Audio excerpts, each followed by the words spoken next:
श्री रामचंद्र जी की जय। देखिए, भगवान रामचंद्र जी ने श्रृंगवेरपुर में ठहराव लिया।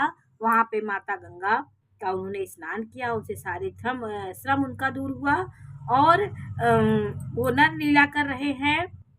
भगवान रामचंद्र जी वो अपने सीता जी को, लक्ष्मण जी को, सुमंत्र को, सबको गंगा की महिमा बता रहे हैं।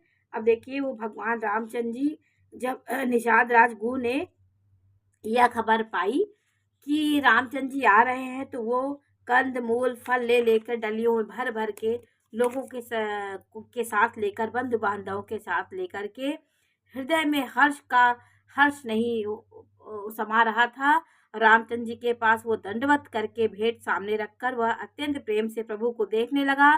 श्री रघुनाथ जी ने स्वाभाविक स्नेह के वश होकर उसे अपने पास बैठाकर कुशल पूछी और निषाद राज ने उत्तर दिया कि हे नाथ, आपके चरण कमल के दर्शन से ही कुशल है। आपके चरण अरविंद के दर्शन कर आज मैं भाग्यवान पुरुषों की गिनती में आ गया हूँ। हे देव, यह पृथ्वी, धन और घर सब आपका है। मैं तो परिवार सहित आपका नीच सेवक हूँ। अब कृपा करके श्रृंगवेरपुर में पधारिए और इस दास की प्रतिष्ठा बढ़ाइए, जिससे यह सब लोग मेरे भाग्य की बड़ाई करें। श्री रामचंद्र जी ने कहा, हे सुजान सखा, तुमने जो कुछ कहा सब सत्य है, परंतु पिताजी ने मुझको और ही आज्ञा दी है। उन्होंने कहा, मैं आज्ञा से बंधा हुआ हूँ, मैं ग्राम शहर कहीं पे नहीं रह सकता हूँ और 14 वर्ष के जो वनवास मुझे मिला है उसमें एक व्रत है। व्रत और वेश धारण करके मुनियों की योग आहार करते हुए वन में ही मुझे रहना है। मैं नगर में नहीं जा सकता, वन मुझे रहना ही होगा और गांव के भीतर निवास करना मुनियों के योग उचित नहीं है। यह सुनकर घू को बहुत दुख हुआ, बहुत अथाह दुख हुआ। इतना कष्ट, इतना तप रामचंद्र जी ने किया। श्री रामचंद्र जी, लक्ष्मण जी और सीता जी के रूप को देखकर गांव के स्त्री पुरुष प्रेम के साथ चर्चा कर रहे हैं।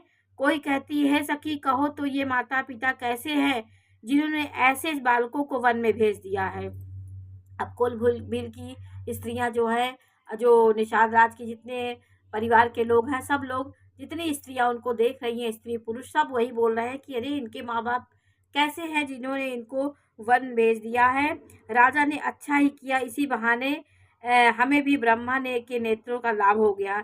तब निषाद राज ने हृदय में अनुमान लगाया कि अशोक के पेड़ को उनके ठहरने के लिए मनोहर समझा। फिर उन्होंने अशोक के वृक्ष के नीचे उनको ठहरने का स्थान बनाया।